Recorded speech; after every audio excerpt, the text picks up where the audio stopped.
नमस्कार दोस्तों, मैं हूं आरजे मर्यादा और आप सुन रहे हैं कड़वी बातें। तो आज का जो मुद्दा है वो है डिजिटल डिटॉक्स। क्या ये वाकई में एक ज़रूरत बन गया है या बस एक नया चलन है? हाँ, सवाल तो यही है। हमारे पास जो जानकारी है उसमें कुछ निजी अनुभव हैं, कुछ आंकड़े भी हैं और सब मिलकर एक दिलचस्प तस्वीर सी बनाते हैं। बिल्कुल। तो सवाल ये उठता है कि क्या हम अपने डिवाइस के इतने आदी हो गए हैं कि हमें सच में ब्रेक चाहिए? हाँ, और इसी पर हम आज थोड़ी गहराई से बात करेंगे। देखेंगे कि ये स्रोत क्या कहते हैं। अच्छा। मतलब डिजिटल दुनिया असल में हमें कैसे प्रभावित कर रही है, कौन सी कहानियां हैं, क्या आंकड़े हैं। और क्या समाधान भी हैं? हाँ, समाधानों पर भी बात करेंगे। बेसिकली ये समझने की कोशिश करेंगे कि टेक्नोलॉजी के साथ हमारा रिश्ता कैसा बन गया है। ठीक है, तो शुरुआत करते हैं उस तस्वीर से जो ये स्रोत हमें दिखा रहे हैं। एक कहानी का जिक्र है, आधुनिक गुलाम की। हाँ, मतलब कोई व्यक्ति जो दिन में 80 बार अपना फोन देखता है। 80 बार। जी। और स्क्रीन टाइम भी 4 घंटे से ज्यादा। सोचिए जरा। और ऐसा महसूस करना कि फोन के बिना जिंदगी रुक सी गई है। हाँ, और ये सिर्फ एक कहानी नहीं है, आंकड़े भी यही इशारा करते हैं। हाँ, वो भारत वाला आंकड़ा 2024 में मोबाइल पर 1.12 ट्रिलियन घंटे। जी, ट्रिलियन घंटे, ये बहुत बड़ा नंबर है। और वो दूसरा आंकड़ा भी कि 84% लोग सुबह उठते ही मतलब 15 मिनट के अंदर फोन चेक करते हैं। बिल्कुल, उठते साथ ही। ये तो काफी चौंकाने वाला है। हाँ, और जो बात इसे और भी गंभीर बनाती है वो ये है कि स्रोत इसे सीधे डोपामाइन से जोड़ते हैं। अच्छा, डोपामाइन। जी, डोपामाइन रिलीज। ये वही केमिकल है जो हमें नशीली चीजों से मिलता है, जो लत लगाता है। ओह!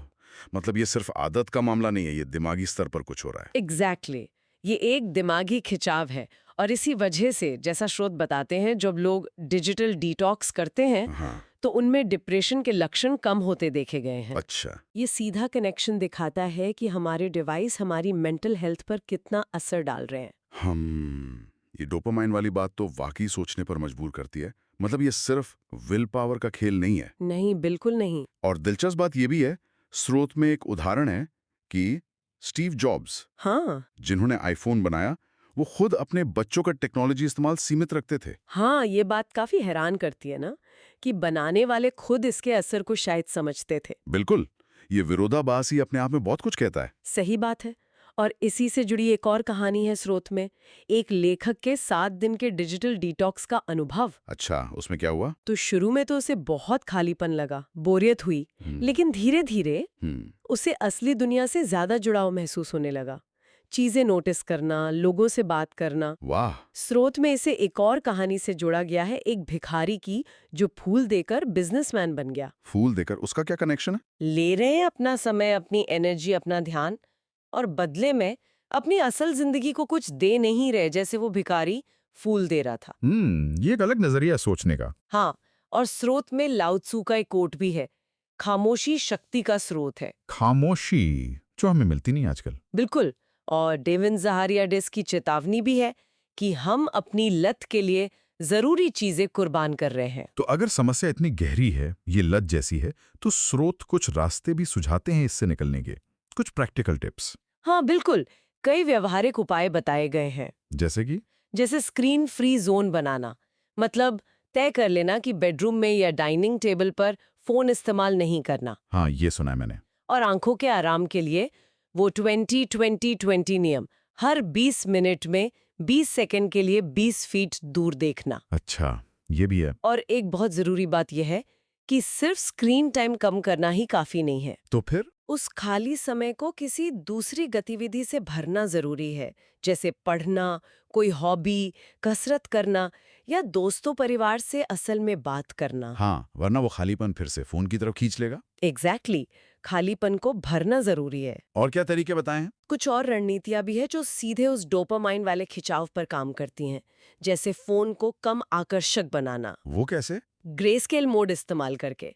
जब स्क्रीन ब्लैक एंड व्हाइट हो जाती है तो वो रंगीन ऐप्स उतने लुभावने नहीं लगते। अरे वाह, ये तो इंटरेस्टिंग है। हाँ, और ध्यान भटकने से रोकने के लिए डू नॉट डिस्टर्ब मोड का इस्तेमाल करना, नोटिफिकेशंस बंद रखना, जी। ऐप्स के इस्तेमाल की सीमा तय करना। आजकल फोन में ये फीचर होता है। हाँ, होता है। और एक सुझाव है हफ्ते में एक दिन पूरी तरह से डिजिटल ब्रेक लेने का, जिसे वीकेंड डिजिटल सबात कहा गया है। पूरा एक दिन, ये तो मुश्किल लग रहा है। हाँ, मुश्किल हो सकता है, लेकिन स्रोत इसके फायदे गिनाते हैं। अच्छा, क्या फायदे बताए गए हैं अगर कोई ये सब करता है तो?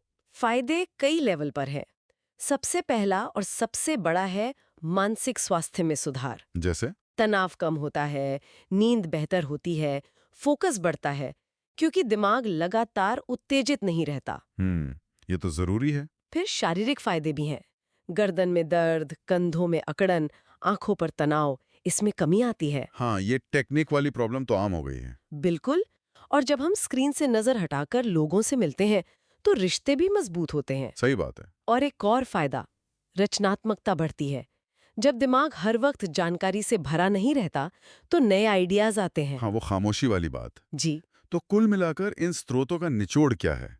क्या ये डिटॉक्स वाकई में? निचोड़ यही है कि ये सिर्फ एक फैशन या ट्रेंड नहीं है, ये एक जरूरत बन गया है। जरूरत? हाँ, खासकर हमारी मेंटल हेल्थ और हमारे रिश्तों को देखते हुए। संदेश साफ है, टेक्नोलॉजी हमारी सेवक होनी चाहिए, मालिक नहीं। सेवक मालिक नहीं, ये अच्छी लाइन है। बिल्कुल। स्रोत हमें अपने टेक्नोलॉजी इस्तेमाल पर कंट्रोल रखने को कहते हैं। लेकिन ये हमें एक गहरे सवाल पर भी लाता है।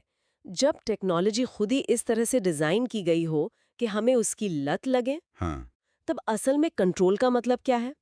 इस डिजिटल युग में हमारी अपनी भलाई के लिए वो कौन सी व्यक्तिगत सीमाएं हैं जिन्हें लांघना ठीक नहीं, जिन पर कोई समझौता नहीं हो सकता? ये वाकई सोचने वाली बात है। नियंत्रण का सही मतलब क्या है जब चीजें हमें खींचने के लिए ही बनी हो? पॉडकास्ट खत्म होने के बाद थोड़ा फोन सच में साइड रख देना, अपने आप से जुड़ने की कोशिश करना। आरजे मर्यादा साइनिंग ऑफ।